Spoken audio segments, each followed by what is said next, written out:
सपा नेता स्वामी प्रसाद मौर्य और राजू दास में एक कार्यक्रम के दौरान हुए विवाद के मामले पर रामनगरी में सिद्धपीठ हनुमानगढ़ी के महंत राजू दास ने प्रेस कॉन्फ्रेंस करके मीडिया के सामने अपना पक्ष रखा है।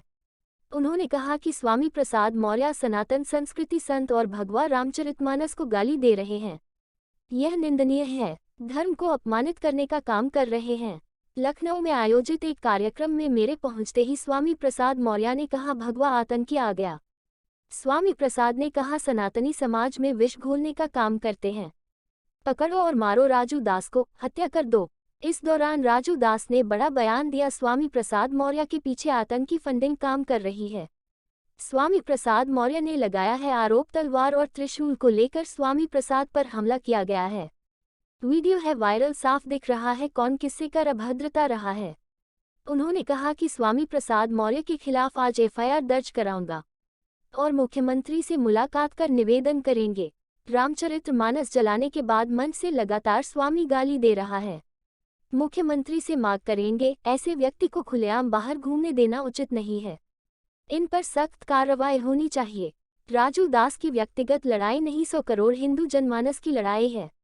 दिया धमकी, सनातन प्रेमी हिंदुस्तान के किसी भी कोने में स्वामी प्रसाद मौर्य को नहीं छोड़ेंगे। स्वामी प्रसाद मौर्य ने मुझे जान से मारने का प्रयास किया है। गृह मंत्री से मांग, क्या सनातन संस्कृति का ऐसे ही मजाक बनता रहेगा? क्यों नहीं होती ऐसे लोगों पर कार्यवाही? दुखद घटना है जिस प्रकार से स्वामी प्रसाद मौर्य सनातन धर्म संस्कृति पे हमला कर रहे हैं, साधु संतों को गाली दे रहे हैं, रामचरितमानस को गाली दे रहे हैं, रामचरितमानस जलाने की बार बार धमकी दे रहे हैं, रामचरितमानस को बैन करने की धमकी दे रहे हैं। ये दुखद है, निंदनीय है और मैं 100 करोड़ सनातन प्रेमी के तरफ से बैठकर ये बात को रख रहा हूँ। जिस प्रकार से स्वामी प्रसाद मौर्य धर्म को अपमानित करने का कार्य करें, एक तरफ तो संविधान की बात करते हैं, समानता की बात करते हैं, सामंजस्य की बात करते हैं, कुरीति को खत्म करने की बात करते हैं, क्या यही उनका भाव है? क्या उनका ये अभिप्राय है कि रामचरितमानस को गाली देना, सनातन धर्म संस्कृति को गाली देना, साधु संतों को गाली देना? मैं जैसे कार्यक्रम स्थल पर पहुंचा हूं वैसे उसने कहा कि ये भगवा आतंकवादी आ गया और उसने कहा कि भगवान राम को नहीं मानता, भगवान कृष्ण को नहीं मानता, मैं सनातन को नहीं मानता है। ये सनातनी जहर फैलाते हैं, विष घोलते हैं, समाज को बांटने का काम करते हैं, पकड़ो मारो। इसने मेरे ऊपर मारने के लिए 21 लाख का इनाम रखा है, यही राजू दास है, इसको पकड़ो, इसकी हत्या कर देते हैं।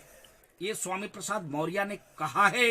इसके नाते हम स्वामी प्रसाद मौर्य के ऊपर आरोप लगाते हैं कि स्वामी प्रसाद मौर्य के पीछे आतंकी फंडिंग है और वो दंगा कराना चाहता है।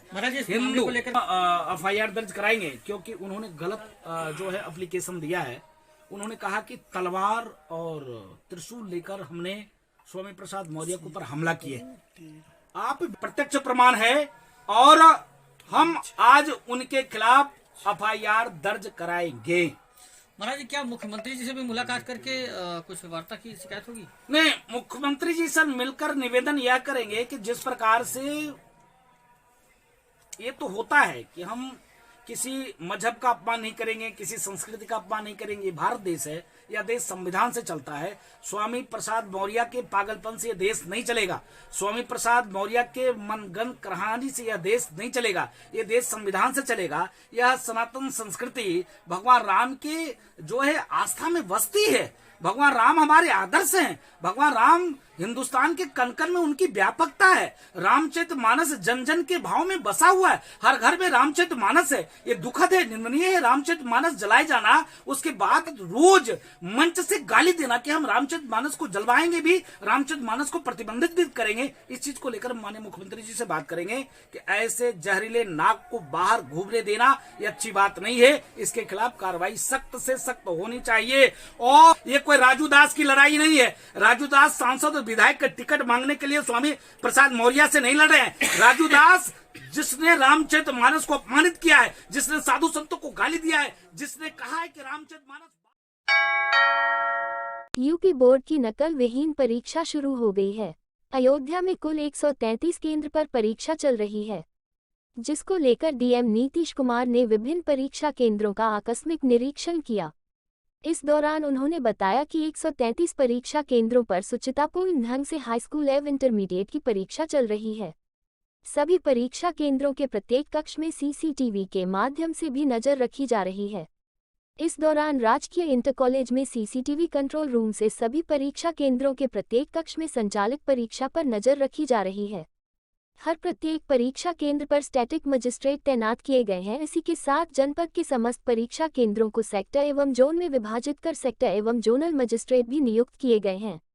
समस्त परीक्षा केंद्रों को उनसे संबंधित सेक्टर एवं जोनल मजिस्ट्रेट नियमित भ्रमणशील रहकर परीक्षा केंद्रों का जायजा ले रहे हैं। बता दें कि लगभग 86,556 परीक्षार्थी परीक्षा दे रहे हैं। पूरे जनपद अयोध्या में 133 परीक्षा केंद्र बनाए गए हैं और इसमें 133 स्टैटिक मजिस्ट्रेट नियुक्त किए गए हैं और जोनल और सेक्टर मजिस्ट्रेट में पूरे जोन को बांटा गया है और फ्लाइंग स्क्वाड भी बनाए गए हैं और सब दौरे पे हैं और विधिवत रूप से बेहतर तरीके से ट्रांसपेरेंसी के साथ परीक्षा हो रही है, शुचितापूर्ण परीक्षा हो रही है। और यहाँ पे सभी परीक्षा केंद्रों में हमारे सीसीटीवी लगे हैं और यहाँ जीआईसी पे सबके कंट्रोल रूम है और विद्यालयों में भी हर एक कक्ष के कंट्रोल रूम है और यहाँ पे सेंट्रल कंट्रोल रूम है जनपद का और यहाँ से सभी परीक्षा केंद्रों, ग्रामीण क्षेत्रों, शहरी क्षेत्रों, सभी के आप वहाँ यहाँ देखा जा सकता है। इसकी मॉनिटरिंग की जा रही है कि कहीं भी नकल ना हो और ये सुनिश्चित किया जा रहा है कि नकल विहीन और बेहतर परीक्षा हो और विद्यार्थी अपने योग्यता के बल पे परीक्षा में परिणाम दें। प्रथम पाली की परीक्षा समाप्त होने के कारण पे कहीं ऐसी कोई शिकायत आई कि कोई मुन्ना भाई हो या कैसी तरह से क्या रहा? नहीं, अभी तक तो कोई शिकायत नहीं आई है और अभी तक जो प्रक्रिया चली है बहुत बेहतर तरीके से चली है और हमारे सभी मजिस्ट्रेट हैं और पुलिस के अधिकारी सभी जगह पूर्ण रूप से ड्यूटी कर रहे हैं, बहुत बेहतर तरीके से काम कर रहे हैं। तो पूरी प्रक्रिया बहुत अच्छे तरीके से चल रही है और आशा है कि सब लोग, पूरे पेरेंट्स, बच्चे, सब लोग अच्छे से परीक्षा में मनोयोग से सब लोग अच्छे से कार्य करेंगे। अयोध्या के मकबरा स्थित डॉक्टर भीमराव अंबेडकर स्टेडियम में चल रही 5 दिवसीय सांसद खेल समारोह का समापन हुआ, जिसमें मुख्य अतिथि के रूप में खाद्य एवं रसद राज्य मंत्री सतीश चंद्र शर्मा शामिल हुए। इस दौरान मुख्य अतिथि ने दीप प्रज्वलन कर कार्यक्रम की शुरुआत की। इस प्रतियोगिता में क्रिकेट, कबड्डी, वॉलीबॉल आदि खेलों का आयोजन किया गया था, जिसमें विजेता टीम को पुरस्कृत भी किया गया। इस खेल प्रतियोगिता में करियप्पा मंडल सबसे आगे रहा। इस दौरान राज्य मंत्री सतीश शर्मा ने बताया कि प्रधानमंत्री नरेंद्र मोदी और मुख्यमंत्री योगी आदित्यनाथ ने सदा खेलों को बढ़ावा देने का कार्य किया है। मैं सांसद लल्लू सिंह को धन्यवाद देना चाहता हूं कि वह ऐसे आयोजन करके युवा खिलाड़ियों को आगे लाने की और निखारने की कोशिश कर रहे हैं। वहीं सांसद लल्लू सिंह ने बताया कि खेल सभी की दिनचर्या का हिस्सा है। युवाओं को खेल के प्रति जागरूक करने के लिए यह प्रतियोगिता प्रतिवर्ष आयोजित की जाती है, जिसमें जिले के खिलाड़ी हिस्सा लेते हैं। प्रतियोगिता में विजय प्राप्त करने वाले खिलाड़ियों को पुरस्कृत भी किया गया। इस कार्यक्रम के दौरान कबड्डी संघ के अध्यक्ष विकास सिंह, महानगर अध्यक्ष अभिषेक मिश्रा, जिला अध्यक्ष संजीव सिंह और भाजपा पदाधिकारी लोग मौजूद रहे। महानगर में खेल प्रतियोगिता का आज समापन हुआ है। इस देश के यशस्वी प्रधानमंत्री माननीय मोदी जी के आह्वान पर पूरे देश में सभी सांसद अपने लोकसभा क्षेत्रों में ब्लॉक से लेकर के शहरी स्तर पर खेल का आयोजन उन्होंने किया है। बाद में सांसद पूरे संसदीय क्षेत्र की एक प्रतियोगिता होगी और खेल को बढ़ावा देने के लिए मोदी जी लगातार प्रयासरत हैं। 2014 से जब से वो प्रधानमंत्री हुए हैं, लगातार सुदूर आदिवासी क्षेत्र में भी उन्होंने खेल को बढ़ावा देने का काम किया है। आज कई अंतर्राष्ट्रीय खिलाड़ी हमारे आदिवासी क्षेत्र के भी उभर करके हम सामने आए हैं और इस खेल के बढ़ावा देने के कारण नौजवानों का जहां शारीरिक और मानसिक रूप से वह स्वस्थ होंगे, वहीं उनमें सामूहिकता का भाव भी पैदा होगा और राष्ट्रीयता का भाव भी पैदा होगा। इसलिए इस खेल को बढ़ावा देने का काम माननीय प्रधानमंत्री जी के द्वारा किया जा रहा है। माननीय सांसद श्री लल्लू सिंह जी द्वारा अयोध्या लोकसभा क्षेत्र के विभिन्न विकास खंडों में विगत लगभग 1 महीने से जो है खेल प्रतियोगिता का आयोजन किया जा रहा था। आज उसका समापन और पुरस्कार वितरण समारोह अयोध्या के स्टेडियम में संपन्न हो रहा है। इस प्रतियोगिता के माध्यम से तमाम ऐसे बच्चे जिनको एक प्लेटफॉर्म नहीं मिल पाता था, उनको प्लेटफॉर्म मिलेगा और जो हमारा टैलेंट है वो सामने निकल कर आएगा। वही टैलेंट आने वाले समय में देश और दुनिया में अयोध्या का नाम रोशन करने का काम करेगा। सरकार पूज्य योगी महाराज जी के नेतृत्व में निरंतर खेल की गतिविधियों को आगे बढ़ाने के लिए सतत प्रयत्नशील है और तमाम तमाम ऐतिहासिक और क्रांतिकारी परिवर्तन माननीय मुख्यमंत्री योगी आदित्यनाथ जी के नेतृत्व में खेल की गतिविधियों में लोगों ने देखने का काम किया है।